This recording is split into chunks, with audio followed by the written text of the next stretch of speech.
शङ्करं शङ्कराचार्यं केशवं बादरायणं सूत्रभाष्यकृतौ वन्दे भगवन्तौ पुनः पुनः। ईश्वरो गुरुरात्मेति मूर्तिभेदविभागिने व्योमवद्व्याप्तदेहाय दक्षिणामूर्तये नमः। नमः श्रीशङ्करानन्द गुरुपादाम्बुजन्मने सविलासमहामोह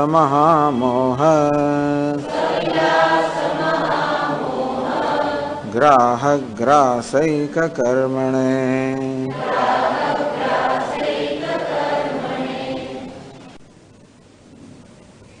एक 174 श्लोक थी। इंद्रजालमिदं द्वैतम् अचिन्त्य रचनात्वतः इत्यविस्मरतो हानिः का वा प्रारब्धभोगतः निर्बन्धस्तत्त्वविद्यायाः इन्द्रजालत्वसंस्मृतौ प्रारब्धस्याग्रहो भोगे जीवस्य सुखदुःखयोः विद्यारब्धे विरुध्येते न भिन्न विषयत्वतः जानद्भिरप्यैन्द्रजाल विनोदो दृश्यते खलु जगत्सत्यत्वमापाद्य प्रारब्धं भोजयेद्यदि तदा विरोधि विद्यायाः भोगमात्रान्न सत्यता अनूनो जायते भोगः कल्पितैः स्वप्नवस्तुभिः जाग्रद्वस्तुभिरप्येवम् असत्यैर्भोग इष्यताम्।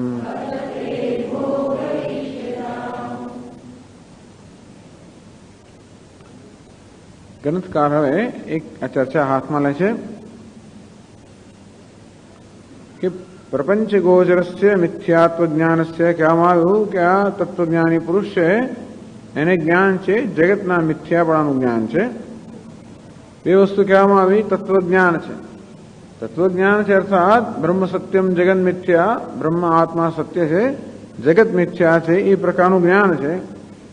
જોડે જોડે પ્રારબ્ધ પણ છે પણ કહેવામાં આવ્યું. પ્રારબ્ધ હોવાના કારણે એને વિષયનો અનુભવ પણ છે. પ્રારબ્ધ આ પ્રકારે જ્ઞાની પુરુષ સમક્ષ પણ ભિન્ન ભિન્ન જુદી જુદા સંજોગો રચે. આ કારણે તત્વજ્ઞાની પુરુષને પણ અનુભવ છે, જગતનો અનુભવ છે. એક બાજુ જગત મિથ્યા જેવું જ્ઞાન છે અને બીજી બાજુ જગતનો અનુભવ પણ છે. આ બંને સાથે સંભવી શકે.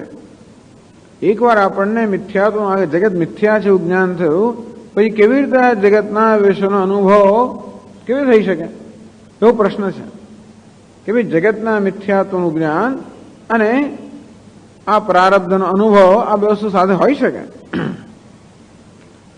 પરસ્પર વિરોધાત. એવું નથી કે આપણે વિષયોને ભોગવવા હોય, વિષયનો અનુભવ કરવો હોય તો વિષયો સત્ય હોવા જોઈએ એવો નિયમ નથી.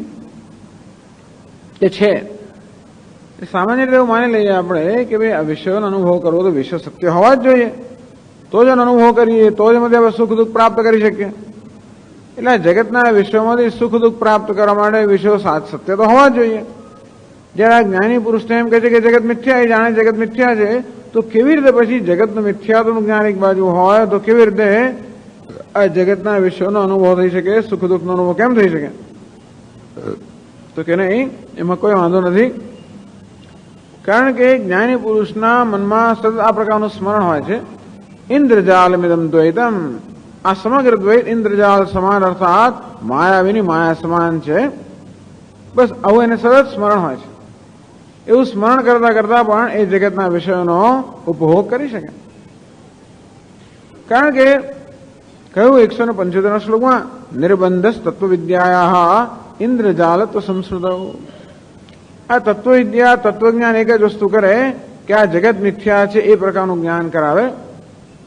અને એના મનમાં સતત આ પ્રકારનું અનુસંધાન રહે કે જગત મિથ્યા છે, આ પદાર્થ મિથ્યા છે, આ સફરજન મિથ્યા છે. બસ એટલા અનુસંધાનની આવશ્યકતા ખરી. અને એવું જાણ્યા પછી પણ સફરજનનો વ્યવહાર થઈ શકે. તમે સફરજનને માણી શકો, સફરજનનો આનંદ લઈ શકો. અને એની પ્રારબ્ધ કર શું કરે? આ પ્રકારની વસ્તુઓ આપણી સમક્ષ ઉપસ્થિત કરે. અને તત્વજ્ઞાન શું કરે? આ વસ્તુ મિથ્યા છે એ પ્રકારનો બોધ ઉત્પન્ન કરે. અને એની આ બે પરસ્પર વિરુદ્ધ નથી. વિદ્યારબ્ધે વિરુદ્ધ્યેતે ન. એટલે બ્રહ્મ વિદ્યા કે જગત મિથ્યા જે પ્રકારનું જ્ઞાન અને પ્રારબ્ધ અર્થાત એને કારણે જે જગતના પદાર્થો ઉપસ્થિત થાય તે એ પરસ્પર વિરોધી નથી. તેનો અર્થ એ છે કે આ જ્ઞાન કોઈ વ્યવહારનું વિરોધી નથી. એ જ આ બધા ચર્ચાનો વિષય છે કે મિથ્યાત્વનું જ્ઞાન, આ જગત મિથ્યા છે, પદાર્થો મિથ્યા છે, એ જ્ઞાન કોઈ રીતે આ વ્યવહારનું, દ્વૈત વ્યવહારનું વિરોધી નથી. દ્વૈત મિથ્યા છે જ્ઞાન, દ્વૈત વ્યવહારનું વિરોધી નથી. એ જ્ઞાન હોવા છતાં પણ દ્વૈત સાથે વ્યવસ્થિત વ્યવહાર થઈ શકે. જાનદ્ભિ અપી ઐન્દ્રજાલ વિનોદ દૃશ્યતે ખલુ. આપણે જોઈએ છે રોજબરોજના વ્યવહારમાં પણ કે આપણે જયારે જાદુગરનો ખેલ જોતા હોઈએ ત્યારે જાણીએ છીએ કે આ જાદુનો ખેલ છે. ઐન્દ્રજાલ વિનોદ. આ જાદુગર જે અનેક બધી વસ્તુઓ આપણે સમક્ષ ઉપસ્થિત કરે એનો આનંદ આપણે માણતા હોઈએ છીએ, જાણતા હોઈએ ત્યારે કે આ મિથ્યા છે. અને તેથી વસ્તુના મિથ્યાત્વનું જ્ઞાન હોવું અને એને માણવી એ બંને સાથે સંભવી છે. કારણ કે જ્ઞાન માત્ર અને મિથ્યાત્વનું જ્ઞાન કરાવે છે. પ્રારબ્ધની સમક્ષ આવો એક શો, આવી જાતનો એક આખો દેખાવ ઉત્પન્ન કરે છે. બસ આટલું જ છે. તો જેવી રીતે એક પેલો માયાવી આવો સરસ એક આખો દેખાવ ઉત્પન્ન કરે, તે રીતે પ્રારબ્ધ એવું કરે. અને મિથ્યાત્વ જ્ઞાન વિદ્યા એમ કહે કે ભાઈ આ મિથ્યા છે. આ બંને વસ્તુ કોઈ બીજાની વિરોધી નથી. જગત સત્યત્વ આપાદ્ય પ્રારબ્ધમ ભોજેયતિ. હા, એવો જો નિયમ હોત કે કોઈ વસ્તુને ભોગવવા માટે એ સત્ય છે એ પ્રકારની આવશ્યકતા હોત, એટલે પ્રારબ્ધ એવું કરતું હોત કે આ વસ્તુને ઉત્પન્ન કરે, પણ જોડે જોડે એના ભોગવનારમાં આ સત્ય છે એવી બુદ્ધિ પણ ઉત્પન્ન કરતું હોત. ધારો કે પ્રારબ્ધ એવું કરતું હોત કે આ સફરજન ઉત્પન્ન કર્યું, જોડે જોડે એના દ્રષ્ટામાં એ પ્રકારની બુદ્ધિ પણ ઉત્પન્ન કરે કે આ સફરજન સત્ય છે. જગત સત્યત્વ આપાદ્ય પ્રારબ્ધમ ભોજયતિ. આ જગતમાં સત્યતા પ્રદાન કરીને પ્રારબ્ધ જેવા ભોગ ઉત્પન્ન કરતો હોત, તદા વિરોધી વિદ્યા. તો આ પ્રારબ્ધ વિદ્યાનો વિરોધી થાત. ભોગ માત્રાન સત્યતા. માત્ર પદાર્થને ભોગવ્યો માટેની સત્ય બની જતી નથી. પ્રતીત એક વસ્તુ છે, દ્રષ્ટિ બીજી વસ્તુ છે. આ સત્યતા જે છે એ પદાર્થમાં નથી. સત્યતા ક્યાં છે? આપણી દ્રષ્ટિમાં છે. આ જગતના પદાર્થો સત્ય છે એ અજ્ઞાનને કારણે ઉત્પન્ન થયેલો ભ્રમ છે. તેથી કારણ કે વસ્તુનો અનુભવ કરું છું માટે એ સત્ય છે, અથવા આ વસ્તુને જોઉં છું માટે સદૈવ નિયમ નથી. પરંતુ જેની પ્રતિ થાય છે એ સત્ય છે એ પ્રકારનો ભ્રમ મારામાં છે. વિદ્યા માત્ર ભ્રમ જ દૂર કરે, બીજું કંઈ દૂર ના કરે. જેમ પ્રકાશ માત્ર અંધકારને દૂર કરે તેવી રીતે જ્ઞાન માત્ર અજ્ઞાનને દૂર કરે. અને અજ્ઞાનને દૂર કરવાને કારણે અજ્ઞાનમાંથી ઉત્પન્ન થયેલા ભ્રમને પણ દૂર કરે. બસ આટલું જ કરે. તો કયો ભ્રમ છે? આ પદાર્થ સત્ય છે એ પ્રકારનો ભ્રમ છે. એ ભ્રમ જ માત્ર જ્ઞાનથી દૂર થાય, પદાર્થ દૂર ના થાય. જ્ઞાન ધારો કે પદાર્થનો નાશ કરે એ પણ આગળ કહેશે. એટલે 178માં શ્લોકમાં દૃષ્ટાંત આપવામાં આવ્યું, અનુનો જાયતે ભોગ કલ્પિતૈ સ્વપ્ન વસ્તુભિ. જો ભાઈ આ જગતના આ સ્વપ્નનો આપણે અનુભવ કરતા હોઈએ છીએ અને ત્યાં પણ એ પદાર્થો છે જ, અને સ્વપ્નના પદાર્થો મિથ્યા છે, છતાં પણ એ મિથ્યા પદાર્થો આપણને વ્યવસ્થિત અનુભવ કરાવે છે. સ્વપ્નના પદાર્થો મિથ્યા હોવા છતાં પણ સ્વપ્નમાં જે સુખ દુઃખ વગેરે અનુભવ થાય છે એ અનુના, એ સંપૂર્ણ અનુભવ થાય છે. એવું નથી કે જો એવું હોય કે આ જાગ્રત અવસ્થાના પદાર્થો સત્ય છે, નક્કર છે, મારા આપણે ખરેખરો ભય ઉત્પન્ન કરે, અને જગતના પદાર્થો મિથ્યા હોવાને કારણે અડધો પડધો ભય ઉત્પન્ન કરે, તો જુદી વાત છે. તો કહેવાય કે ભાઈ મિથ્યા પદાર્થોને કારણે આપણા અનુભવમાં કંઈક અસર થાય છે? તો નહીં. પદાર્થો જે છે તે જ છે, અનુભવ પણ જે છે તે જ છે. માત્ર અનુભવનું શું અર્થઘટન કરવું એ મારા પર આધાર રાખે છે. જાગ્ર વસ્તુ વિરક્ત્યેવમ અસત્ય ભોગ ઈચ્છતામ. તેવી રીતે આ જાગ્રત વસ્તુ પણ જે અસત્ય છે એમ નથી, પણ તો કે આ જાગ્રત વસ્તુ પણ અસત્ય છે, અને છતાં પણ એ જ પ્રકારે બરોબર ભોગ કે અનુભવ સંભવ છે. જેવી રીતે સ્વપ્નના પદાર્થો મિથ્યા હોવા છતાં પણ આપણે વ્યવસ્થિત આનંદ થાય, વ્યવસ્થિત દુઃખ થાય, વ્યવસ્થિત ભય લાગે. મેં કહ્યું ગયા વખતે ત્યાં આગળ કૂતરું પાછળ પડ્યું તો વ્યવસ્થિત દોડીએ. એ સ્વપ્ન એવું નહીં કહેતો સ્વપ્ન છે, એ કૂતરું મિથ્યા છે માટે દોડવાની જરૂર નથી, એવું નથી. ત્યાં આગળ પણ કૂતરું પાછળ પડે, ત્યાં જો ચોર આવે તો આમ જે હબબ ખાઈ જ જઈએ વ્યવસ્થિત, અને ત્યાં લોટરી લાગી જાય તો બસ આનંદ થઈ જ જાય. ત્યાં પણ આપણી ફેવરેટ ટીમ જીતી જાય તો આનંદ થાય જ, કે આપણો ફેવરેટ કેન્ડિડેટ તારો જીતી ગયો. આપણો જે ફેવરેટ, આપણો જે આપણે ગમતો માણસ હોય એ જીતી જાય, અને આપણને જેના પર જેને અણગમો છે મને હારી ગયો, કેવો આનંદ થાય છે. અત્યારે પણ ફલાણો હારી ગયો, ચાલો ખૂબ આનંદ થયો. એ બીજો હારી ગયો, આપણે આનંદ થયો, એ જ રાગનો હતો, એ થયું જ સારું થયું, એવું થાય. ધારો કે સ્વપ્નમાં આવું થાય તો સ્વપ્નમાં ધારો કે ચૂંટણી થતી હોય અને એમાં પેલો માણસ હારી, એવો જ આનંદ થાય જે અત્યારે થાય છે.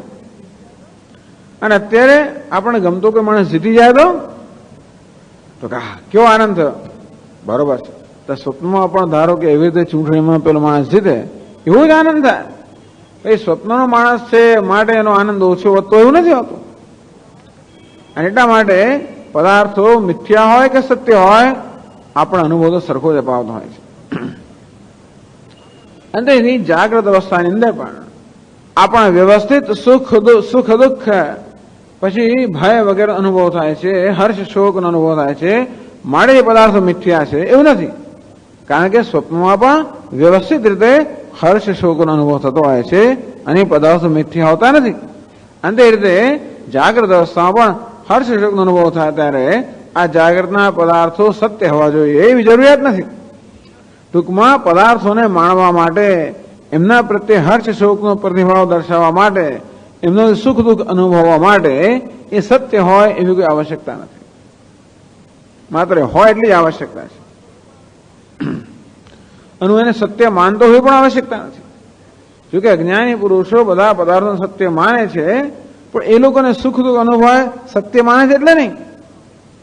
કારણ કે આપણે જયારે જાદુનો ખેલ જોતા હોઈએ અને જાદુનો ખેલ જો ઉજાડવા છતાં પણ આનંદ માણી શકીએ છીએ, જાણીએ છીએ કે આ છતાં પણ આનંદ માણી શકીએ છીએ. ઇન્દ્રજાળ વિનોદ અંતે જ્ઞાની પુરુષ પર જાણે કે આ બધો આજે મોટો માણા આવી છે ઈશ્વર, એને રચેલો આ બધો ખેલ છે, અને ખેલને એવી જ માણી શકે જેવી રીતે સામાન્ય માણસો જાદુના ખેલને માણી શકતા હોય. એટલે કહેવાનો ભાવ એ છે કે પ્રારબ્ધ વસ્તુને સત્યતા પ્રદાન કરતો નથી. પ્રારબ્ધ તો માત્ર આપણા માટે સંજોગો ઉત્પન્ન કરતો હોય છે, વસ્તુઓ આપણી સમક્ષ લાવતો હોય. એ વસ્તુઓ સત્ય છે એ પ્રારબ્ધ નથી કરતું, એ અજ્ઞાન કરે છે. તો વસ્તુને ઉત્પન્ન કરવી એટલું જ માત્ર પ્રારબ્ધનું કામ છે. એ વસ્તુ જે છે મારી સમક્ષ એ સત્ય છે, એ કામ કોનું છે? એ અજ્ઞાનનું કામ.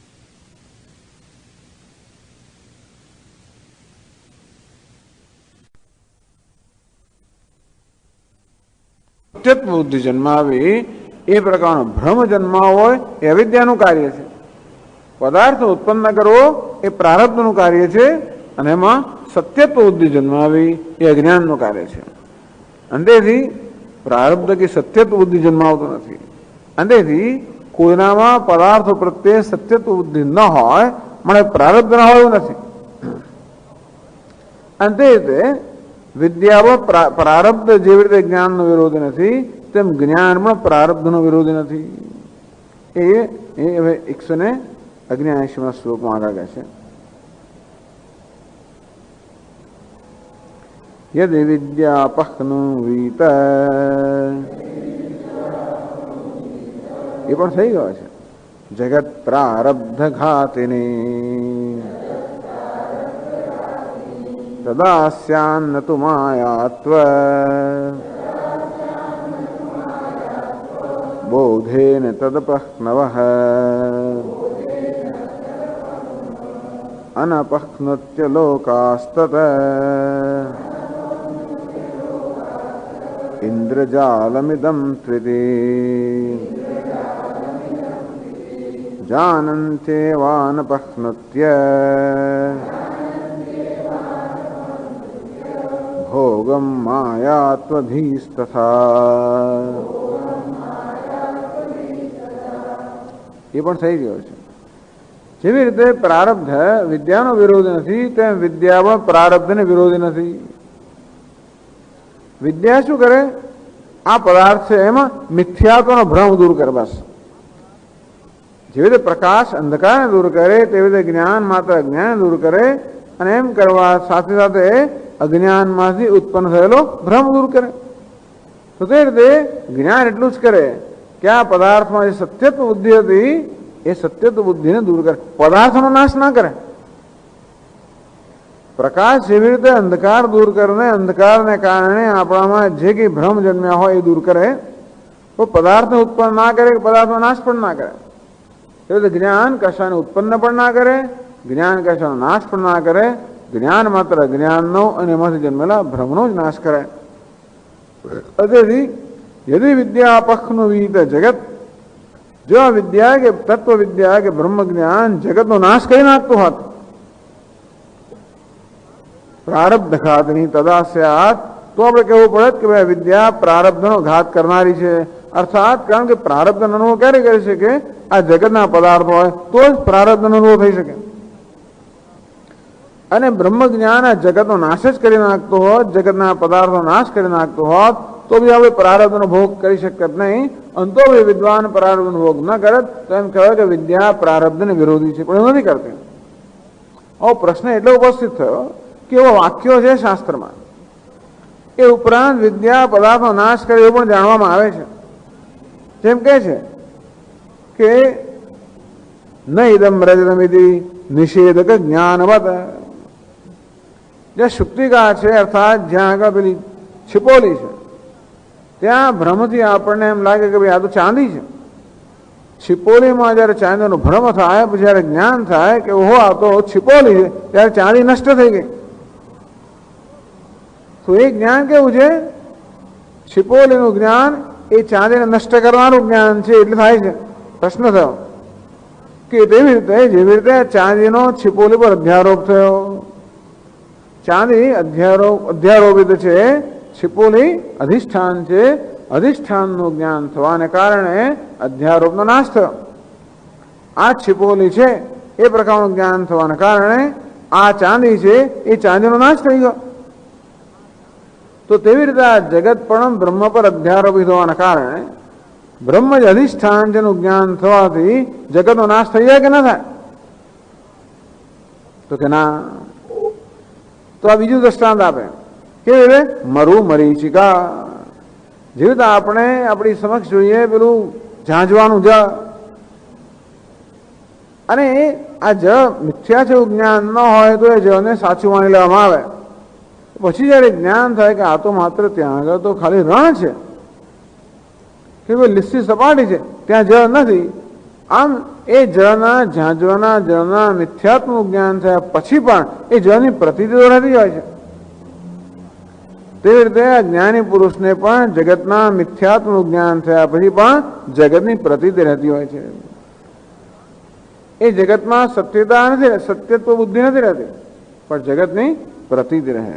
કહેવાનો ભાવ એ છે કે આ જ્ઞાન માત્ર અજ્ઞાન દૂર કરે અને અજ્ઞાન ઉત્પન્ન થયેલા ભ્રમ દૂર કરે, બાકી પદાર્થનો સ્વરૂપ થયા નાશ ના કરે. આ સફરજન મિથ્યા છે એવું જ્ઞાન થયું પણ એટલા અદ્રશ્ય ના થયા. એ વસ્તુ પદાર્થ જેવો છે તેવો જ રહે. એમાં પહેલા સત્ય તો બુદ્ધિ હતી, જ્યાં સુધી જ્ઞાન ન હતું ત્યાં સુધી હાથમાં લીધું, સ્પર્શ કર્યો, જ્ઞાન થયું, ત્યારે હવે સત્યત્વ બુદ્ધિનો નાશ થયો. એટલે જ્ઞાન આ પદાર્થમાં સત્યત્વ બુદ્ધિનો નાશ કરે પણ પદાર્થનો નાશ ના કરે. ન છે તત્કરોતી, વિદ્યા આ જગતનો નાશ નથી કરતી. ન તો માયા ક્રોધે ને તદ અપક્નવ. જેવી રીતે આપણે જાદુનો ખેલ જોતા હોઈએ અને જાણીએ કે આ મિથ્યા છે, છતાં પણ એ જાદુનો ખેલ અદૃશ્ય થઈ જતો નથી, એવો નવો જ રહે છે. તેવી રીતે જ્ઞાની પુરુષ જાણે છે કે આ જાદુનો ખેલ છે, મિથ્યા છે, છતાં પણ જગત અદૃશ્ય ના થઈ જાય, એની પ્રતીતિ તો એવી ને એવી જ રહે. અનપક્નત્ય લોકાહ તદ ઇન્દ્રજાળમિદમ ઇત્તુ ઇતિ. જેમ લોકો પેલા જાદુનો ખેલ જોતા હોય અને જાણે છે કે આ જાદુનો ખેલ છે, છતાં પણ એ નષ્ટ થઈ જતો નથી. એથી જાણંતે, લોકો જાણે છે, જોનારા પ્રેક્ષકો. અનપક્નતે ભોગમ માયાત્વધી તથા, તે રીતે આ જગત માયાની પરિણામ છે એવું જાણવાથી જગત નાશ નથી પામતું, પરંતુ માત્ર એમાં સત્યત્વ બુદ્ધિ નાશ પામે છે. હવે આવી ચર્ચાની પાછળનો હેતુ છે, કારણ કે શાસ્ત્રના વાક્યો એવા આવે છે, યત્ર તસ્ય સર્વમ આત્મા એવા ભૂત તત્ કેનકમ પશ્યેત કેનકમ જિઘ્રેત કેનકમ વદેત. યાજ્ઞવલ્ક્ય ઋષિ મૈત્રેયને ઉપદેશ આપે ત્યારે કહે છે કે ભાઈ યત્ર ઇતર ઇતરમ પશ્યતિ દ્વૈતમેવ પશ્યતિ તત્ર ઇતર ઇતરમ પશ્યતિ. જ્યાં દ્વૈતનું દર્શન છે ત્યાં એકબીજાને દર્શન કરે, એકબીજાને જુએ, એકબીજાને સાંભળે. ટૂંકમાં પ્રમાણ પ્રમેય વ્યવહાર, આ દ્વૈત વ્યવહાર, આ દ્રષ્ટા દૃશ્ય દર્શન, શ્રોતા વક્તા વચન અને વક્તવ્ય, આ બધું જે છે આ દ્વૈત વ્યવહાર. શ્રોતા શ્રોતવ્ય શ્રવણમ. તો આ પ્રકારનો જે દ્વૈત વ્યવહાર છે એ દ્વૈત વ્યવહાર ક્યારે શક્ય હોય? પ્રશ્ન એ છે કે આવો દ્વૈત વ્યવહાર અત્યારે પ્રમાણ પ્રમેય વ્યવહાર થઈ રહ્યો છે,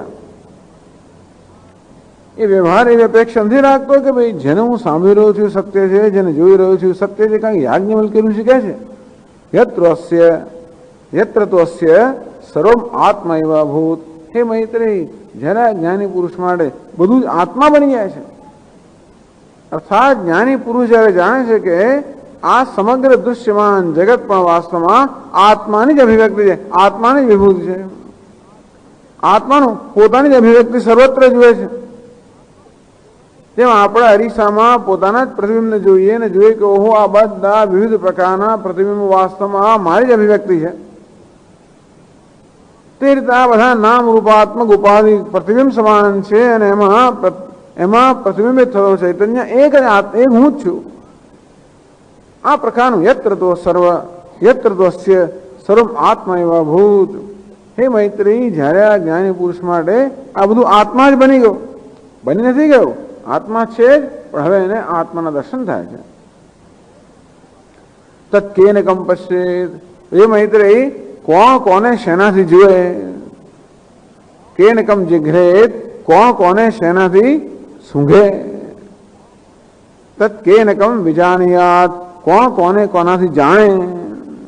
શૃણુયાત. કોણ કોને કોનાથી સાંભળે? કહેવાનો અર્થ એ છે કે પછી તો આ સાંભળનાર, સાંભળવાનો પદાર્થ બધું આત્મા જ બની ગયો. જ્યારે સમગ્ર જગત આત્મા બની ગયો અર્થ શું થયો? જગત એટલે ત્રિપુટી, દ્રષ્ટા દૃશ્ય ને દર્શન, આ ત્રિપુટીનું નામ જગત. તો તેવી રીતે તો આ ત્રણેય વસ્તુ જયારે આત્મા બની ગઈ ત્યારે હવે તો કોઈ શ્રોતા ના રહ્યો, કોઈ દ્રષ્ટા દૃશ્ય દર્શન કશું રહ્યું જ નહીં. આ બધી વસ્તુ પહેલા બધી જે હતી એ બધી આત્મા બની ગઈ. તેથી એટલે કહે છે કે હવે કોણ કોને શેનાથી જોએ? જોનાર પણ ન રહ્યો કે એ પણ આત્મા છે, જે દેખાવ જોવાનું છે એ પણ ના રહ્યું કે એ પણ આત્મા છે, જોવાનું સાધન એ પણ ના રહ્યું કે એ પણ આત્મા છે. દ્રષ્ટા, દૃશ્ય અને દર્શન આ ત્રણે આત્મા બની ગયા. દ્રષ્ટા પણ એ જ ચૈતન્ય, અહમ વૃત્તિના ઉપહિત ચૈતન્ય દ્રષ્ટા, ઇદમ વૃત્તિ ઉપહિત ચૈતન્ય દૃશ્ય, અને નહીં આ પછી નામ રૂપાત્મક જે ચૈતન્ય છે દૃશ્ય, અને ઇદમ વૃત્તિ ઉપહિત ચૈતન્ય દર્શનમ.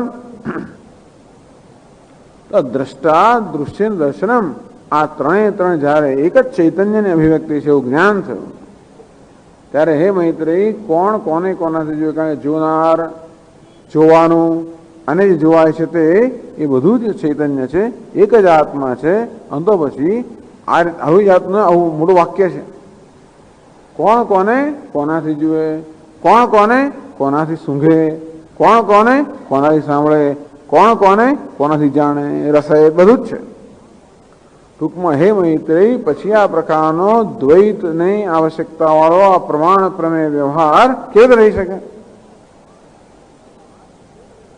અંતેથી આ વાક્ય પરથી સ્પષ્ટ થાય છે કે જ્યારે આ પ્રકારે અદ્વૈતનું જ્ઞાન થાય ત્યારે આવો જોવાનો, સાંભળવાનો કશો વ્યવહાર સંભવી જ ના શકે.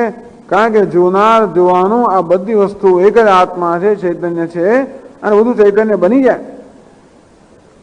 જ્યારે આ જ્ઞાની પુરુષોને બધું ચૈતન્ય બની ગયું ત્યારે હવે કોણ કોને કોનાથી સાંભળે? આ વાક્યનો શું અર્થ કરવો? એટલે ખરેખર આ ચૈતન્ય બની જાય છે.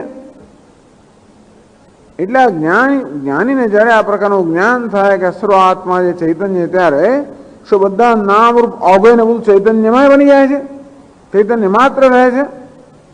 અને તેથી હવે કોઈ જોનારો રહ્યો નથી, કોઈ જોવાનું રહ્યું નથી, અને કોઈ દૃશ્ય દ્રષ્ટા કંઈ રહ્યું નથી, એવું છે. આ વાક્યનો શું અર્થ કરવો? ઇત્યાદિ શ્રુતિ દ્રષ્ટુ દર્શન દૃશ્ય અભાવ બોધયતી.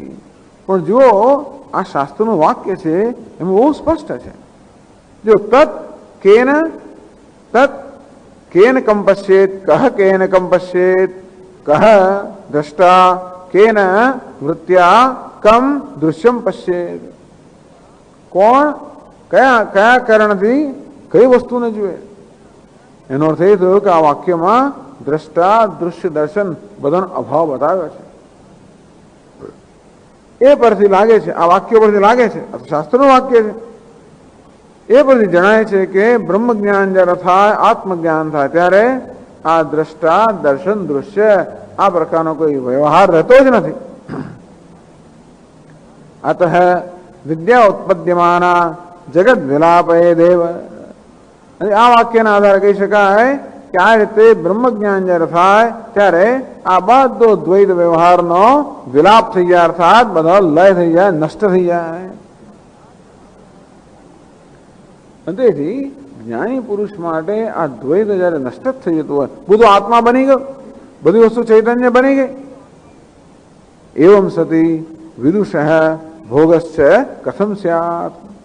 આવું જ જો હોય ત્યારે આ વિદ્વાન કે તત્વજ્ઞાની મનુષ્ય માટે કોઈ પ્રકારનો ભોગ વ્યવહાર શક્ય જ કેમ બને? ભોગ એટલે સુખ દુઃખ વગરનો અનુભવ. એ અનુભવ ક્યારે થઈ શકે? કોઈ અનુભવ કરનાર હોય, અનુભવનો વિષય હોય, અનુભવ કરવાનું સાધન હોય. આ બધું તો જ કોઈ પ્રકારનો વ્યવહાર ને પછી એમાંથી અનુભવ શક્ય બને ને. પરંતુ આ વાક્યના કહેવા પ્રમાણે તો આ બધી વસ્તુ આત્મા બની ગઈ. અને તેથી જ્ઞાની પુરુષ માટે કેવી રીતે આ ભોગ કે સુખ દુઃખ અનુભવ શક્ય બને? એથી શુદ્ધિ અવસ્તંભેન શક્ય રે. બે શ્લોકમાં 181 અને 182 આ બે શ્લોકની અંદર શ્રુતિનો આ વાક્ય લઈને શંકા કરે છે. એટલે આ બધી ચર્ચા દ્વારા ગ્રંથકાર શ્રુતિના આ બધા મહત્વના વાક્યો છે એની પણ સરસ સમજ આપણને આપે છે કે શું સમજવાનું કે છે. 181 શ્લોકમાં યત્ર ત્વસ્ય જગત સ્વાત્મા પશ્યેત કસ્તત્ર કેનકમ કિમ જિઘ્રેત કિમ વદેત દ્વેતિ શ્રુતૌ તુ બહુઘોષિતમ તેન દ્વૈતમપહ્નુત્ય વિદ્યોદેતિ ન ચાન્યથા તથા ચ વિદુષો ભોગઃ કથમ સ્યાદિતિ ચેત શૃણુ.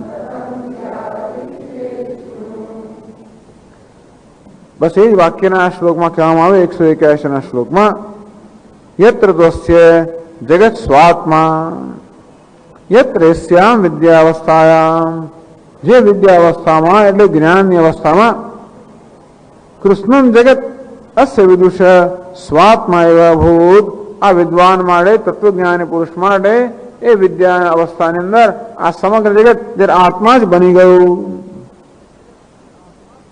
ઇદમ સર્વમ યદયમ આત્મા, એ પણ યાજ્ઞવલ્ક્ય ઋષિનું મૈત્રેયને કહેલું વાક્ય છે. ઇદમ સર્વમ યદયમ આત્મા. હે મૈત્રેય, જ્યાં સુધી આ બ્રાહ્મણને તું તારાથી જુદો માને છે, ક્ષત્રિયને તારાથી જુદો માને છે, ટૂંકમાં જગતના મનુષ્યોને પદાર્થોને જુદો માને, ત્યાં સુધી એ લોકો તારા વિરોધી જ રહે છે. આ બ્રાહ્મણ આનો ઘાત કરે છે. જ્યારે બ્રાહ્મણને કોઈ પદાર્થને જુદો માનવામાં આવે, વસ્તુને જુદી માનવામાં આવે એટલે મારો વિરોધી બની જાય. પરંતુ વાસ્તવમાં જ્યારે જ્ઞાન થાય ત્યારે ઇદમ સર્વમ યદયમ આત્મા, જેને બ્રાહ્મણ, ક્ષત્રિય, વૈશ્ય, શૂદ્ર, સ્ત્રી, પુરુષ, મનુષ્ય, પશુ, પક્ષી જે કંઈ કહેવામાં આવે છે, ઇદમ સર્વમ યદયમ આત્મા, આ ઇદમ સર્વ જે કંઈ છે એ આત્મા જ છે, આ સર્વ આત્મા. તેથી જ એવું હોવાને કારણે જ્ઞાની પુરુષ મારા બધો આત્મા બની ગયો. તો હવે ઇતિ જ્ઞાનેન સ્વરૂપમેવ ભવતી, ટૂંકમાં અત્યાર સુધી જેને માંથી જુદો માનવામાં આવતો હતો એ તો હું જ છું, એ પ્રકારનું જયારે જ્ઞાન થયું ત્યારે તત્ર તસ્યામ દશાયામ, એ જ્ઞાન દશામાં કહ તત્ર કેનકમ પશ્યેત, જો છે પશ્યેત કસ તત્ર કેનકમ, તત્ર કહ કેનકમ પશ્યેત. કહ એટલે કરતા, કમ એટલે કે કર્મ, કેન એટલે કર્ણમ, ત્રણ વસ્તુ આવી ગઈ. ટૂંકમાં ખૂબ વ્યવહાર થવા માટે આ ત્રણ વસ્તુ છે. કરતા જોઈએ, કર્મ જોઈએ, કર્ણ જોઈએ. દ્રષ્ટા જોઈએ, કર્તા, દૃશ્ય એટલે કર્મ, દર્શનમ કર્ણમ. કોઈ વ્યવહાર થવા માટે આ ત્રિપુટી જોઈએ, કર્તા, કર્મ અને કર્ણ. તો આ ત્રણ નિષેધ કરી નાખવામાં આવે આ વાક્યમાં. પશ્યેત કસ તત્ર કેનકમ, તત્ર કહ કેનકમ પશ્યેત. અને ત્યારે જ્ઞાન અવસ્થામાં કોને શેનાથી જુએ, અર્થાત જે જોનારો હતો તે, જેને જોતો હતો તે અને જેનાથી જોતો હતો તે, આ બધી જ વસ્તુ જે આત્મા બની ગઈ ત્યારે હવે કોને શેનાથી જુએ. કો દ્રષ્ટા કેન સાધનેન ચક્ષુષા કિમ દુષ્યમ રૂપજાતમ પશ્યેત. કયો જોનારો પોતાના ચક્ષુ વગેરેથી કયા રૂપ રંગને જુએ. એવમ પછી કિમ જિગ્રેત, પછી જ જિગ્રેત કસ તત્ર કેનકમ વદેત કસ તત્ર કેનકમ, એવું સમજી લેવાનું. તો કોણ કોને શેનાથી સૂંઘે, કોણ શું શેનાથી બોલે. ઇતિ શ્રુતૌ, બહુ કહ્યું છે. રસયેત કેનકમ રસયેત, આ બધું બધી જેટલી શક્યતા છે બધા પ્રકારના વ્યવહાર નિષેધ કરી નાખવામાં આવ્યો. કિમ વાક્યમ કેન વાગ ઇન્દ્રિય વદે, પછી કઈ વાગ ઇન્દ્રિયથી શું વાક્ય બોલે, કઈ ઘ્રાણેન્દ્રિયથી શું સૂંઘે, કયા મનથી શું વિચારે, કઈ બુદ્ધિથી શું જાણે, કઈ રસનેન્દ્રિયથી શું સ્વાદ લે, આ બધી વસ્તુઓ નિષેધ કરવામાં આવે. ઇતિ શ્રુતૌ તો બહુ ઘોષિતમ, એક વાર નહીં, નરા ખાલી એમ જ લખ્યું કહ્યું હોત કે ભાઈ કહ કેનકમ પશ્યેત તો બરાબર છે, પણ કદાચ તમે આપણે ખ્યાલ ના આવે એટલે બધું કે તત કેનકમ પશ્યેત, કેનકમ જિગ્રેત, કેનકમ શૃણ્યાત, કેનકમ વિજાનીયાત, બધું જ કહી દીધું. બહુ ઘોષિતમ એમ કરીને કદાચ આપણા મનમાં કોઈ શંકા રહી ના જાય એટલા માટે બધા પ્રકારનો વ્યવહાર નામ લઈને બધો વ્યવહારનો નિષેધ કરવામાં આવ્યો. ખાલી એટલું જ કહેવામાં આવ્યું હોત તત્ કેન કમ પશ્ચેત, કોણ કોને શેનાથી જુએ, તો કદાચ આપણને એમ લાગે કે ભાઈ જોવાનું બંધ થયું, જોવાની વાત ના પાડે છે, પણ સાંભળવાનું હશે. કદાચ જોવાનું સાંભળવાનું ના પડે તો કદાચ કઈ સૂંઘવાનું હશે. એટલે વ્યવસ્થિત એક પછી એક બધી વસ્તુ ના પાડે દીધી. કોનાથી સૂંઘે ને શેનાથી સ્વાદ લે ને શેનાથી શું કરે, બધી વસ્તુ ના પાડે દે. એટલે બહુ ઘોષિત મેં કહ્યું ઇતિ શ્રુતૌ તું બહુ ઘોષિતમ. एवं इतर इंद्रिय व्यापार अभाव देवतना वा शब्द है वदोद्वा इति. એ સિવાય પણ એ શ્રુતિના વાક્યની અંદર આ બીજા બધા પ્રકારનો વ્યવહાર છે એ બધા પ્રકારના વ્યવહારનો નિષેધ કરી નાખવામાં આવ્યો. પૂછતા નથી પ્રશ્ન કોણ કોને શેનાથી જુએ, પ્રશ્ન નથી કરતા. એ શું કરે છે, ઉત્તર આવે કોણ કોને કોનાથી જુએ. એટલે ટૂંકમાં કોઈ જોનાર જોવાનું અને જોવાનું સાધન રહેતું નથી. એવં પ્રકારેણ શ્રુતૌ બહુવારમ અભિહિતમ ઘોષિતમ. આ રીતે એ શ્રુતિના વાક્યમાં આના વાક્ય બે વાર આવે છે પાછું. એક તો બૃહદારણ્યકના બીજા અધ્યાયમાં આવે છે. વળી એક આશ્ચર્યની વાત છે કે આ યાજ્ઞવલ્ક્ય અને મૈત્રીનો સંવાદ બે વાર આવે છે. બૃહદારણ્યકના ઉપનિષદના બીજા અધ્યાયમાં આવે છે, વળી ચોથા અધ્યાયમાં આવે. એની જ વસ્તુ આવે છે લગભગ, એના તારા ફેરફાર સાથે જે હોય તે. એટલે આ વાક્ય બે વાર કહે છે. બહુવારમ ઘોષિતમ, વારંવાર કહેવામાં આવ્યું. કહ્યું તમે તથા કેમ, ધારો કે એવું કહ્યું તો શું તમે શું કહેવામાં આવે છે. આપણે પૂછીએ કે ભાઈ આમ આ શ્રુતિનું વાક્ય જે છે એ શ્રુતિનું વાક્ય ટાંકીને તમે કહેવા શું માંગો. તથા કેમ તેને દ્વૈતમ અપક્ષનૃત્ય વિદ્યોદયને ચાન્યથા. આ વાક્ય બધે બહુ સ્પષ્ટ થાય છે કે દ્વૈતમ અપક્ષનૃત્ય આ દ્વૈતનો નાશ કરે છે. વિદ્યા ઉદયથી આત્મજ્ઞાન કે બ્રહ્મ જ્ઞાન જયારે જન્મે છે ત્યારે આ બધા દ્વૈતોનો નાશ કરી નાખે છે. આ વાક્ય બધું સ્પષ્ટ થાય છે. ન અન્યથા બીજી કોઈ પણ રીતે આ વાક્ય સંભવિત જ નથી. જ્યારે જોવાનો સાંભળવાનો બધા વ્યવહારનો નિષેધ કરી નાખવામાં આવ્યો એનો અર્થ એ થયો કે કોઈ વ્યવહાર છે જ નહીં. અને વ્યવહાર ક્યારે ના હોય, જ્યારે વ્યવહાર કરનાર વ્યવહારનો વિષય ના હોય. એનો અર્થ એ કે આ વ્યવહાર કરનાર અને વ્યવહારી જગત આ બધાનો નાશ કરી નાખ્યો આ વિદ્યાએ. જેવી રીતે ઇદમ રજતમ ના, આ રજત નથી, કિંતુ શુક્તિકા, શુક્તિકા જેવું જ્ઞાનથી જેમ રજતનો નાશ થાય તેવી રીતે આ જ્ઞાનથી આ વાક્ય બધે લાગે છે કે સમગ્ર દ્વૈત જગતનો નાશ થઈ જાય છે. તથા ચ વિદુષો ભોગ કથમ છે. અને આ વાક્યમાં કયા પ્રમાણે જો દ્વૈત જગતનો નાશ થઈ જતો હોય તો આ વિદ્વાન કે તત્વજ્ઞાની પુરુષ કેવી રીતે ભોગ અર્થાત પ્રારબ્ધનો ભોગ કેમ કરી શકે. ભોગવાનું વસ્તુ જ ના રહી અને ભોગવનાર ના રહે તો પછી કેમ ભોગ કેવી કરી શકે. આ કેમ ઈચ્છન કસ્ય કામાય શરીરમ અનુસંધ, એની ચર્ચા ચાલી રહી છે. ઇતિ આવો ઇતિ ચેત કથમ સ્યાદી છે. જો આવો તમારો પ્રશ્ન હોય તો શ્રુણુ, તો સાંભળો. કદાચ ને એના પ્રશ્ન આવે તો આપણે પ્રશ્ન ઉપસ્થિત કરીએ. જો આવો વાક્ય છે ને જરા સમજી લેજો એ તમને કામ લાગે એવું છે. હા, આપણે ઘણી વાર કહીએ એટલે પેલાને ખબર ના હતો પણ આપણે એનું ધ્યાન દોરીએ કે જો આ શ્રુતિમાં આવા વાક્યો છે અને તમે કહો છો ને એના જેવું આ વાક્યમાં કહેવામાં હા વાત બરોબર છે. હવે તમે કહો કે થાય એ છે અર્થાત આ પ્રકારનો તમારો પ્રશ્ન હતો શ્રુણુ, સાંભળો. કે છે 183માં શ્લોકમાં સુષુપ્તિ વિષયા મુક્તિ વિષયા વા શ્રુતિસ્ત્વિરે ઉક્તમ સ્વાપ્ય સંપત્યોઃ ઇતિ સૂત્રે હ્યતિ સ્ફુટમ.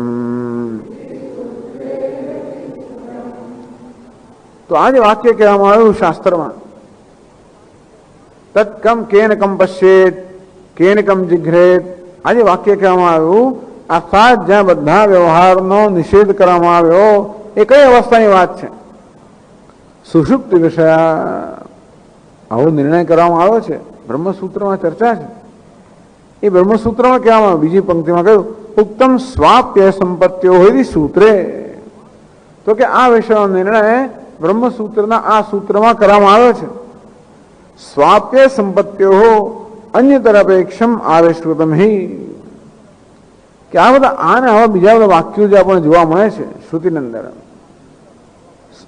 છાંદોગ્યમાં કહેવાય સ્વમ અપીતો ભવતી, સતા તેન સંપત્નો ભવતી, સ્વમ અપીતો ભવતી, અંતે વખતે પોતાના સત સ્વરૂપને પ્રાપ્ત થાય છે અને પોતાનામાં લીન થઈ જાય છે. ક્યારે? આ ક્યારે સમજવાનું? એટલે કે છે કે આ તો સ્વાપ્ય, સ્વાપ્ય એટલે સુષુપ્તિ. એ સ્વાપ્ય શબ્દ છાંદોગ્યમાંથી આવ્યો, સ્વમ અપીતો ભવતી, સુષુપ્તિ. સંપત્તિ એ પણ છાંદોગ્યનો શબ્દ છે. તસ્ય તાવદેવ ચિરમ યાવન વિમોક્ષે અથ સંપત્સ્યે. એટલે સૂત્રની અંદર જયારે આ શબ્દો વાપરવામાં આવે ને ત્યારે આમ એ કોઈ હેતુપૂર્વક વાપરવામાં આવે, જે આપણું ધ્યાન દોરાય સૂત્રના એ વાક્ય તરફ. આ સૂત્ર કયા વાક્યનો વિષય કરી રહ્યું છે એમાં ખબર કેમ પડે? એટલા માટે વિશેષ રૂપે એ શબ્દોનો પ્રયોગ કરવામાં આવે જે શબ્દોનો એ વાક્યમાં પ્રયોગ થયો હોય. સ્વાપ્ય એટલે કે સુષુપ્તિ, અને આ બધું આવી ગયું છાંદોગ્ય ઉપનિષદમાં અને 6ઠ્ઠા અધ્યાયની અંદર. જો સંપત્તિ અર્થાત મોક્ષ, મુક્તિ. અન્યતર અપેક્ષમ, આ જે વાક્યો શ્રુતિમાં કહેવામાં આવે છે બધા વ્યવહારનો બહાર નિષેધ કરવામાં આવ્યો છે કે ક્યાંય કોઈ વ્યવહાર થતો જ નથી એવું જ્યાં શાસ્ત્રમાં કહેવામાં આવ્યું છે. સમજવું કે ક્યાં તો એ સુષુપ્તિનું વર્ણન છે અથવા મુક્તિ વિદેહ કૈવલ્યનું વર્ણન છે. હા, એમાં ખરું સુષુપ્તિમાં કોઈ વ્યવહાર ના હોય અને જોડે જોડે જ્ઞાની પુરુષના પ્રારબ્ધનો જયારે ક્ષય થાય ત્યારે પછી જયારે આ ઉપાધિ રહેતી નથી ત્યારે પણ કોઈ દ્વૈત વ્યવહાર રહેતો નથી. વાત સાચી છે. પ્રારબ્ધમ તુહ પૂજ્યતામ અથવા પરબ્રહ્માત્મના સ્થિયતામ. આ પ્રારબ્ધનો ભોગ થયા પછી પરબ્રહ્માત્મના સ્થિયતામ, પરબ્રહ્મ રૂપે હવે તમે સ્થિત રહો. અર્થાત આ ઉપાધિ પણ ન રહે ત્યારે જે બ્રહ્મ જ્ઞાની હતો એ બ્રહ્મ બની ગયો. જ્ઞાની જતો રહ્યો, બ્રહ્મ બ્રહ્મ રહી ગયો. જ્ઞાની જતો, બ્રહ્મ જ્ઞાની હવે બ્રહ્મ માત્ર રહી ગયો. સયો હોય તત્ પરમ બ્રહ્મ વેદ બ્રહ્મેવ ભવતી. એટલે જ્યાં જ્યાં આ પ્રકારના વાક્યો ત્યાં સમજવું કે આ કોઈ જીવન મુક્તિનું વર્ણન નથી, ક્યાં તો સુષુપ્તિનું વર્ણન છે જ્યાં કોઈ પ્રકારનો વ્યવહાર હોતો નથી કારણ કે ત્યાં કોઈ ઉપાધિ નથી હોતી, અથવા આ વિદેહ મુક્તિનું વર્ણન છે જ્યાં પણ કોઈ ઉપાધિ હોતી નથી. તો સુષુપ્તિની અંદર તો ઉપાધિમાં અહંભાવ દૂર થઈ જવાને કારણે ત્યાં આગળ કોઈ દ્વૈત નથી હોતું. સમાધિને પણ આ વર્ણન ગણી શકાય, નિર્વિકલ્પ સમાધિનું પણ વર્ણન ગણી શકાય જ્યાં આગળ ઉપાધિની કોઈ સભાનતા રહેતી નથી. તો સુષુપ્ત અવસ્થામાં ઉપાધિ હોય છે, ઉપાધિની સભાનતા નથી. એટલા માટે ત્યાં આગળ વ્યવહાર નથી, કારણ કે વ્યવહાર માટે સભાનતા, ઉપાધિની સભાનતા જોઈએ. અને વિદેહ મુક્તિમાં વ્યવહાર નથી કારણ કે ઉપાધિ જ નથી, સભાનતા ઉપાધિ નથી. સુષુપ્તિમાં ઉપાધિ છે પણ સભાનતા નથી, અને વિદેહ મુક્તિમાં કે સમાધિમાં સભાનતા, વિદેહ મુક્તિમાં સભાનતા છે કોઈ ઉપાધિ નથી. ઉપાધિ પણ જોઈએ અને સભાનતા પણ જોઈએ તો જ વ્યવહાર શક્ય છે. ઇન્દ્રિય અર્થોપલબ્ધિ જાગરિતમ. આપણી જ્ઞાનેન્દ્રિયો દ્વારા આ વિશ્વની ઉપલબ્ધિ થવી, વિશ્વની સભાનતા હોવી એનું નામ જાગ્રત અવસ્થા. એટલે અનુભવ માટે બે વસ્તુ જોઈએ, એક તો ઉપાધિ જોઈએ, જોડે સભાનતા જોઈએ. સુષુપ્તિમાં સભાનતા જતી રહે છે, વિદેહ મુક્તિમાં ઉપાધિ જ જતી રહે છે. અને એથી જ્યાં આ રીતે વ્યવહારનો અભાવ બતાવવામાં આવ્યો છે એ બેની એક અવસ્થા હોવી જોઈએ એવો નિર્ણય ત્યાં બ્રહ્મસૂત્રમાં કરવામાં આવ્યો. યત્ર તસ્ય ઉદાહૃતાયાઃ શ્રુતે સુષુપ્તિ મોક્ષયોઃ અન્યતર અપેક્ષયોઃ અન્યતર વિષયત્વેન વ્યાખ્યાતત્વાत्. અપેક્ષ એટલે ટૂંકમાં આ વાળા વાક્યો ક્યાં તો સુષુપ્તિનું વર્ણન કરનારા છે અથવા વિદેહ મુક્તિનું વર્ણન કરનારા છે, એ તમે વ્યાખ્યા કરવી જોઈએ. ન વિદ્યા જગત અપક્ષ ન હોય તેથી બ્રહ્મ વિદ્યાથી જગતનો કોઈ નાશ થતો નથી, બાધ થાય છે, નાશ થતો નથી. વેદાંત લોકોના બાધ શબ્દ બહુ ગમે. યોગી લોકોને નાશ કરવો હોય, વેદાંત લોકો બાધ કરવો. ભાઈ આ એક વાર જાણ્યું કે આ સફેદ મિથ્યા છે, પછી ભલે ને રહ્યું, વાંધો શું છે? હટાવો એને, હટાવવાની જરૂર નથી, તમારી નજરથી હટાવો. એ હોય ત્યારે મને એ થાય છે, હોય ત્યારે ક્યારેક થાય, એમાં સત્યત્વ બુદ્ધિઓ તો જ થાય. પણ આ મિથ્યા જેવું જ્ઞાન થયા પછી હોય તો કશું ના થાય. ભાઈ પેલું દોરડું લઈ લો અહીંયાથી, હોય ત્યારે મને તકલીફ થાય છે, હોય ત્યારે વળી પાછું મને ભ્રમ થઈ જશે, ના થાય. એકવાર દોરડાનું આ દોરડા રૂપે જ્ઞાન થયું પછી બિચારું આપણી સામે હતો શું ભલે ને થયું. પેલાને એમ કે દોરડું જોઈએ જ નહીં મારે. યોગી શું કરે, બધી ચિત્ત વૃત્તિ નિરોધ કરી જ નાખે. જો ચિત્તમાં વૃત્તિઓ હોય, મનમાં વિચારો હોય તો આપણે પાછા તો પછી દ્વૈત ઊભું થઈ ગયું. એટલે આ બધો પ્રશ્ન એ છે કે અદ્વૈત દ્વૈતનો વિરોધી છે, તો કે ના નથી. અદ્વૈત દ્વૈતનો વિરોધી નથી ને અદ્વૈત જ્ઞાન તો જયારે અદ્વૈત વિરોધી નથી દ્વૈતનો, ત્યારે અદ્વૈત જ્ઞાનમાં દ્વૈતનો વિરોધી નથી. અદ્વૈત દ્વૈતનો વિરોધ નથી. અદ્વૈત એ દ્રષ્ટિ છે, દ્વૈત એ માત્ર આભાસ છે. આપણી સમક્ષ અનેક બધા પ્રતિબિંબો હોય તો દેખાય છે શું, અનેક દેખાય છે, પરંતુ જ્ઞાન શું છે, એક જ છે. આ દ્રષ્ટિ છે એક પ્રતિનિધિ, દ્વૈત પ્રતિનિધિ છે, અદ્વૈત દ્રષ્ટિ છે. અદ્વૈત પ્રતીતિનો વિષય નથી, એ કોઈ ઇન્દ્રિય જોવાનો વિષય નથી, આ મનથી પણ જોવાનો વિષય નથી, પ્રતિદ્રષ્ટિ અર્થાત બુદ્ધિની સમજનો વિષય છે. તેથી આ સમજ કોઈ પણ રીતે વસ્તુના સ્વરૂપમાં ફેરફાર કરતી નથી. એવું નથી કે જ્ઞાનને કારણે આ સફરજન સાચું હતું તે મિથ્યા થઈ ગયું, ખોટું એવું નથી થઈ ગયું. અને આના જ્ઞાનને કારણે આમાં ફેરફાર થઈ નહીં ગયો. હું એને જયારે સાચું માનતો ત્યારે મિથ્યા જ હતું. હવે એટલું જ થયું કે હવે એનામાં સત્યત્વ બુદ્ધિ જતી રહી. એટલે જ્ઞાન વસ્તુના સ્વરૂપમાં ફેરફાર ન કરે, માત્ર એ વસ્તુ વિશેના ભ્રમને દૂર કરે, આટલું જ થાય. એટલે કહ્યું 183માં શ્લોકમાં ઉત્તમ સ્વાપ્ય સંપત્તિઓ હોય સૂત્રે અતિ સ્ફુટમ ઉત્તમ. એ સૂત્રમાં અત્યંત સ્પષ્ટતાથી કહેવામાં આવ્યું છે કે આ બધા વાક્યોનું અર્થઘટન ક્યાં તો સુષુપ્તિ અથવા વિદેહ મુક્તિ આ પ્રકારે કરવું જોઈએ, જ્યાં બધા આ દ્વૈતના વ્યવહારનો અભાવ બતાવે છે ત્યાં આગળ. પણ શા માટે એ બધા વાક્યો ખરેખર દ્વૈતનો અભાવ જ બતાવે છે મુખ્ય અર્થમાં? આપણે એમ કહીએ કે દ્વૈતનો બાદ કરે છે, એ વાક્યનો બીજો અર્થ થાય કે આ દ્વૈતનો બાદ કરે છે. અર્થાત કોઈ એવો સાચો દ્રષ્ટા કિમિચ્છન કસ્ય કામાય શરીરમ અનુસંજને, કોણ ઈચ્છા કરનાર રહ્યો, કામનાનો કયો વિષય રહ્યો? તો કે એટલે હવે કોઈ સાચો ઈચ્છા કરનારો નથી અને કામનાનો કોઈ સાચો વિષય નથી. પણ છતાંય પણ જેમ ઘર ઘર રમતો હોય નાના છોકરા થઈ શકે, તો એક મમ્મી બને એક પપ્પા બને પેલો ફલાણું એવું થાય તો વ્યવહાર ચાલે. વ્યવહાર કરવા માટે સાચું ઘર હોવું જોઈએ. નાની બેન મમ્મી બને, મોટો ભાઈ પછી પેલો છોકરો બને, એવું બને ત્યાં આગળ. જેવી જાય મેચ્યોરિટી તો કોઈ વખતે એટલે આવું રમતા હોય ત્યાં થાય.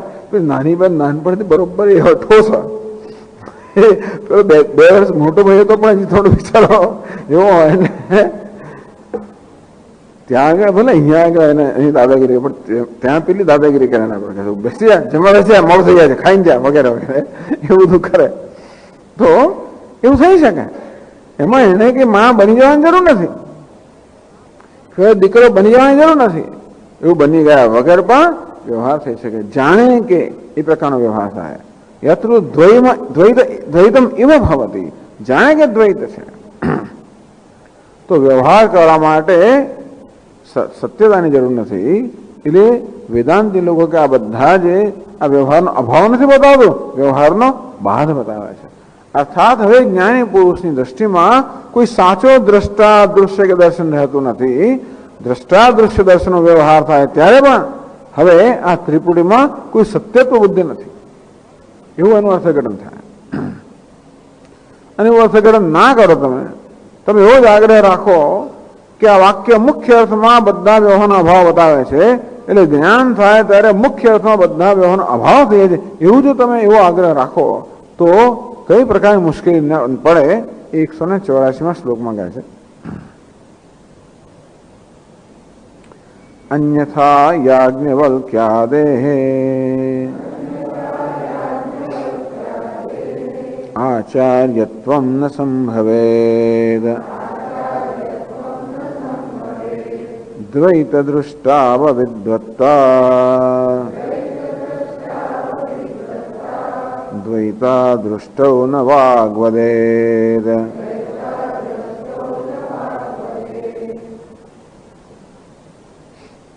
अन्यथा अन्यथा એટલે જો તમે આ વાક્યનો એવો જ અર્થ કરો કે આ વાક્ય જ્ઞાની પુરુષ માટે મુખ્ય અર્થમાં બધા વ્યવહારનો અભાવ બતાવે છે, તો એનો અર્થ શું કરો? અન્યથા જેવું તમે અર્થ કરો તો યાજ્ઞવલ્ક્ય આવે આચાર્યત્વ ન સંભવેદ, તો યાજ્ઞવલ્ક્ય વગેરેને એ લોકો આચાર્ય બની જ ના શકે. આચાર્યવાન પુરુષો વેદ, છાંદોગ્ય ઉપનિષદમાં કહેવામાં આવ્યું આચાર્યવાન પુરુષો વેદ. અજ્ઞાન કોણ થાય? જે પુરુષને, જે જિજ્ઞાસુને આચાર્ય છે. તો આચાર્યથી આ જ્ઞાન પ્રાપ્ત થાય, એટલે જ્ઞાન પ્રાપ્ત કરવા આચાર્ય જોઈએ. ઉપદેક્ષન્તિ જ્ઞાનમ જ્ઞાનિન તત્વદર્શિન, ભગવાન કૃષ્ણ પણ કહે છે કે જ્ઞાની તત્વદર્શી પુરુષો તેને જરૂર એ જ્ઞાનનો ઉપદેશ કરશે. પણ તમારા કહેવા પ્રમાણે જ્ઞાન થવાથી આ બધું દ્વૈત નષ્ટ જ થઈ જતું હોય તો પછી કોઈ જ્ઞાની પુરુષ રહે જ ને, એ જ જતો રહેવાને. જ્ઞાન થવાની ઘણા લોકો માને છે જ્ઞાન થતાની સાથે હવે આ ઉપાધિની કોઈનો કોઈ ઉપયોગીતા ન રહેવાના કારણે જ્ઞાની પુરુષ 21 દિવસમાં જતો રહે. કોઈક દિવસો પણ ગણી રાખે લોકોએ, 21 દિવસ આટલા લાગે. પછી જ્ઞાન થયેલું પછી એને તો પછી કઈ ભાન રહે જ નહીં. એ તો કઈ આમ બસ કઈ અવસ્થામાં હોય, ઉન્મત્ત અવસ્થામાં, કઈ અવસ્થામાં હોય. અને પછી આ જ્ઞાનનો ભારનું શરીર સહન ના કરી શકે એટલે 21 દિવસથી વધારે એ ટકી ના શકે. મને જેટલા બધા હરતા ફરતા છે બધા અજ્ઞાની છે, એનો અર્થ એવો જ થયો. એટલા માટે કહેવામાં આવે તો કોઈ સ્વામી દયાનંદ મહારાજ કે એમણે કોઈ સભાની અંદર આ શ્લોકની આ પ્રકારની વ્યાખ્યા કરતા કોઈને સાંભળ્યો પંડિતજીને. ઉપદેક્ષન્તિ તે જ્ઞાનમ જ્ઞાનિન તત્વદર્શિન, જ્ઞાનિન તત્વદર્શિન તે અજ્ઞાન ઉપદેક્ષન્તિ, ઉપદેક્ષન્તિ તે જ્ઞાનમ તે અનુલોપ થઈ ગયા માની લીધો. તે અજ્ઞાન ઉપદેક્ષન્તિ, આ જ્ઞાની અને તત્વદર્શી પુરુષ પાસે, જ્ઞાની અને તત્વદર્શી પુરુષ તો અજ્ઞાનનો ઉપદેશ કરે. એટલે ભાઈ જ્ઞાની છે તો અજ્ઞાન શું કામ ઉપદેશ કરે? જે હોય તે પણ એવી કંઈક માન્યતા છે. એ માન્યતાનો અહીંયા આગળ તદ્દન એનું ખંડન કરવામાં આવે છે કે નહીં? કારણ કે જીવન મુક્તિ નામની વસ્તુ છે. તસ્ય તાવદેવ ચરમ યાવન્ન વિમોક્ષે અથ સંપત્સે, જ્યાં સુધી શરીરનો મોક્ષ થયો નથી, અર્થાત જ્યાં સુધી શરીરનું મૃત્યુ થયું નથી ત્યાં સુધી રાહ જોવાની છે. ત્યાં સુધી મુક્ત કરો પણ જીવન મુક્ત છે. અને પછી આ દેહના રે પ્રારબ્ધનો ક્ષય થવાથી ત્યારે સત્સંપત છે, અને ત્યારે મુખ્ય અર્થમાં એ બ્રહ્મમાં મળી જાય છે. અન્યથા યાજ્ઞવલ્ક્યાદે યાજ્ઞવલ્ક્યાદિ યદિ દ્વૈતમ પશ્યા, એટલે કહ્યું યાજ્ઞવલ્ક્યાદે આચાર્યત્વ ન સંભવે, તો યાજ્ઞવલ્ક્ય વગેરે મહાપુરુષો છે એ આચાર્ય એને જ કહેવાય. શ્રોત્રિયમ બ્રહ્મનિષ્ઠમ તદ વિજ્ઞાનાર્થમ સ ગુરુમેવાગચ્છેત સમિત્પાણિ શ્રોત્રિયમ બ્રહ્મનિષ્ઠમ. એ જ્ઞાન પ્રાપ્ત કરવા માટે હાથમાં સમિતનો ભાર લઈને એને શ્રોત્રિય અને બ્રહ્મનિષ્ઠ ગુરુ પાસે જવું જ જોઈએ. ગુરુ નામની વસ્તુ હોય જ નહીં. શ્રોત્રિય થયો ને જતો રહ્યો, ધારો કે બ્રહ્મનિષ્ઠ થયો ને જતો, તો બ્રહ્મનિષ્ઠ નામની કોઈ વસ્તુ રહી હસ્તી રહી જ નહીં. પણ તમે એવું શા માટે કહો છો? પેલો પ્રશ્ન પૂછે આચાર્ય કેમ ના? એટલે કે છે દ્વૈત, બીજી પંક્તિમાં કહે છે દ્વૈત દૃષ્ટુ અવિદ્વત્તા. તમારા કહેવા પ્રમાણે જે કોઈ આ દ્વૈતમાં વ્યવહાર કરે અજ્ઞાની જ છે.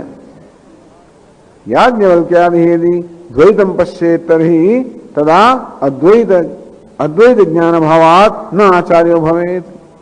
તો કહેવાનો ભાવ એ છે કે અદ્વૈતનું જ્ઞાન થવા માટે આ દ્વૈતનો નાશ થવો જોઈએ કે નહીં? પેલો તો જ અદ્વૈતનું જ્ઞાન થાય જ્યારે દ્વૈતનો નાશ થઈ જાય. અહીં કહે છે ને અદ્વૈતનું જ્ઞાન થવા માટે દ્વૈતના નાશની આવશ્યકતા નથી, માત્ર દ્વૈતના બાધની આવશ્યકતા છે. કે દ્વૈત મિથ્યા છે, આ દ્વૈતના મિથ્યાત્વ જ્ઞાનની આવશ્યકતા છે, દ્વૈતનો સ્વરૂપતયા નાશની આવશ્યકતા નથી. નહીં તો તમારે કહેવા પ્રમાણે હોય તો આ યાજ્ઞવલ્ક્ય વગેરે તો દ્વૈતમાં વ્યવહાર કરતા હતા. જનકની સ્વભાવ આવે, જનકનો પ્રશ્ન પૂછીને ઉત્તર આપે ને ઉઠાય. એવી જનક પણ બીજો હોય ત્યારે યાજ્ઞવલ્ક્ય પણ બીજા હોય ને જનક પણ બીજો હોય તો જ આપણો વ્યવહાર થઈ શકે ને. દ્વૈત દૃષ્ટૌ અવિદ્વત્તા યાજ્ઞવલ્ક્યાદિ યદિ દ્વૈતમ પશ્યેત. આમ તમારે કહેવા પ્રમાણે યાજ્ઞવલ્ક્ય વગેરે દ્વૈતનું દર્શન કરતા હોય તો તમારે કહેવા પ્રમાણે અજ્ઞાની બની ગયા. અને તો પછી આચાર્ય ન બને તો પછી આચાર્ય ન બની શકે. એને આચાર્ય કેમ કહેવાય? આ ચિનોતિ શાસ્ત્રાર્થમ સ્વયં આચરત્યપી પરાન આચરેત યસ્માદ તસ્મા આચાર્ય ઇતિ કીર્તિતઃ. તો જેણે બધા શાસ્ત્રનું ચયન કર્યું છે, જે સ્વયંનું આચરણ કરે છે અને બીજાઓનું પણ આચરણ કરાવડાવે છે, એમ આચાર્ય. એ બધું બને જ નહીં. અને દ્વૈત અદૃષ્ટ આ તમારે કહેવા પ્રમાણે યાજ્ઞવલ્ક્ય તો જ આચાર્ય હોય જે દ્વૈતનું દર્શન ન કરતા તો જનક દર્શન જ ના કરે. અથવા દ્વૈતમ ન પશ્યતી, એને દ્વૈત દેખાય જ નહીં. તરી બૌદ્ધ શિષ્યાદિ અનુપલંભાદ. તો ભાઈ જેને બોધ આપવાનો જે શિષ્યને જ દર્શન ના થાય, શિષ્ય રહે નહીં, ઉડી ગયો, બધું ઓગળી ગયું. જો બ્રહ્મ જ્ઞાન થયું આ બધું ઓગળી એક આત્મા બની ગયું. એ ઓગળી ગયું, બધું ઓગળી ગયું, એક આત્મા બની ગયું. તો પછી એને જનક નામની જનક ને બધું દેખાય પણ એને કશું ના દેખાય એવું થઈ ગયું. આ તો એટલે આ તો લોકોને આવું જ્ઞાન તો જોઈએ ને. તો હિન્દુસ્તાનમાં જ આ વસ્તુ ચાલે. બાકીના લોકોને તમે કહો તો કે ભાઈ આ જ્ઞાન તમે તમારી પાસે રાખો. જો આ જ્ઞાન મેળવવાથી હવે મારે આઈસ્ક્રીમ ખવાય જ નહીં તો મારે નથી જોતું આ જ્ઞાન. અમારે તો બધું એ તો જોઈએ જ. અને ઉપર જ્ઞાન જોઈએ ને એ તો જોઈએ જ. પછી પિઝા તો ખાવા જ જોઈએ પણ પછી એ બધું જતું જ રહે તો આવું જ્ઞાન ના જોઈએ. સ્વર્ગમાં આપણે તો ના જઈએ. એમ કહેવામાં કે સ્વર્ગમાં ભાઈ તમારે લો કોલેજ નથી, લો ગાર્ડન નથી. અને ત્યાંના પછી પેલી શું છે ગોલગપ્પા વગેરે નથી મળતું તો પછી અમારે નથી જવું ત્યાં આગળ એવું કહી દે. અને તેથી પણ એટલે જો કે એવી કઈ જરૂર નથી પણ કહેવાનો ભાવ છે કે આ રીતે જો દ્વૈતના દર્શન ન થાય એને જ આપણે આચાર્ય કહીએ. તો પછી બૌદ્ધ શિષ્યાદિ અનુપલંભાદ, જેને બોધ આપવાનો શિષ્ય જ પણ ન રહે તો ન વાગ વધે જ આચાર્ય વાગ શિષ્યમ પ્રતિ બોધનાય ન પ્રવર્તિત. તો ભાઈ કોને કે કોઈ કહેનાર ના રહ્યો, કોઈ સાંભળનાર ના રહ્યો, કે કહેવાનો ના રહ્યો. અતઃ વિદ્યા સંપ્રદાય ઉચ્છેદ પ્રસંગ. તેથી આ વિદ્યાના સંપ્રદાય નષ્ટ થઈ જાય. ટૂંકમાં કોઈ વિદ્યા પ્રદાન કરનાર રહે જ નહીં, કોઈ જ્ઞાની પણ રહે નહીં, કોઈને જ્ઞાન થાય જ નહીં. એ માત્ર જ્ઞાન પરંપરા કે અંધ પરંપરા ચાલે. એ ભાવ. એટલે આ પ્રકારે મહત્વની વસ્તુ એ છે કે દ્વૈતનો બાદ અદ્વૈત દ્વૈતનો વિરોધી નથી. એક જ વસ્તુની આવશ્યકતા છે, અદ્વૈત જ્ઞાનમાં માત્ર દ્વૈતનો નહીં દ્વૈતની સત્યતાનો જ નાશ થાય છે. નાશ થાય છે. શેનો નાશ થાય છે? માત્ર ભ્રમનો નાશ થાય. પણ આ દ્વૈત ઈશ્વર સૃષ્ટિ હોવાના કારણે એનો નાશ ન થાય. જીવ સૃષ્ટિનો નાશ થઈ જાય. જ્ઞાન જ્યારે થાય ત્યારે જીવ સૃષ્ટિનો નાશ થાય, ઈશ્વર સૃષ્ટિનો નાશ. આ બધું દ્વૈત વિવેક પ્રકરણમાં કહેવામાં આવ્યું. બે પ્રકારની સૃષ્ટિ છે, ઈશ્વર સૃષ્ટિ અને જીવ સૃષ્ટિ. આ જગત છે ઈશ્વરની સૃષ્ટિ છે. આ જગત સત્ય છે. એ કોની સૃષ્ટિ છે? એ જીવ સૃષ્ટિ છે. તો આ જગતમાં સત્યત્વ બુદ્ધિ આ જીવની સૃષ્ટિ છે, એનો નાશ થાય, ઈશ્વરની સૃષ્ટિનો નાશ ન થાય. આ દેહ પણ ઈશ્વરે સર્જેલો છે, મળે એનો નાશ ન થાય. ઈશ્વરના સંકલ્પથી સર્જાયેલી વસ્તુ ઈશ્વરનો સંકલ્પ પૂરો થાય ત્યારે નાશ થાય, જુદી વાત છે. ઈશ્વરનો સંકલ્પ ચાલે જે છે જ એ દેહ પણ રહેવાનો જ છે, વ્યવહાર પણ રહેવાનો છે. માત્ર અજ્ઞાન અને ભ્રમ દૂર થયા, આટલું જ છે. આ મહત્વની વસ્તુ છે કે આવો ભ્રમ બધા અભિજાતના ખ્યાલો ઘણા લોકોમાં પ્રવર્તમાન હોય છે કે બધું આમ અદ્વૈત જતું રહ્યું અને તો દ્વૈત જતું રહ્યું, અદ્વૈતના દર્શન થયા. તો એવી આવશ્યકતા નથી કે કારણ કે અદ્વૈત એ દ્વૈતનો વિરોધ નથી. દ્વૈત છે છતાં પણ અદ્વૈત છે. એ આ બધાનો હેતુ છે.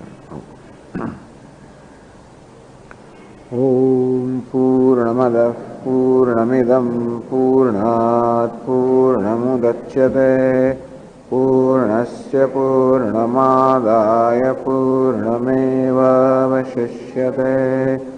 ઓમ शांति शांति शांति। शंकरं शंकराचार्यं केशवं बादरायणं सूत्रभाष्यकृतौ वन्दे भगवन्तौ पुनः पुनः। ईश्वरो गुरुरात्मेति मूर्तिभेदविभागिने व्योमवद्व्याप्तदेहाय दक्षिणामूर्तये नमः। ॐ शान्ति शान्ति शान्तिः। हरि ओम। श्री गुरुभ्यो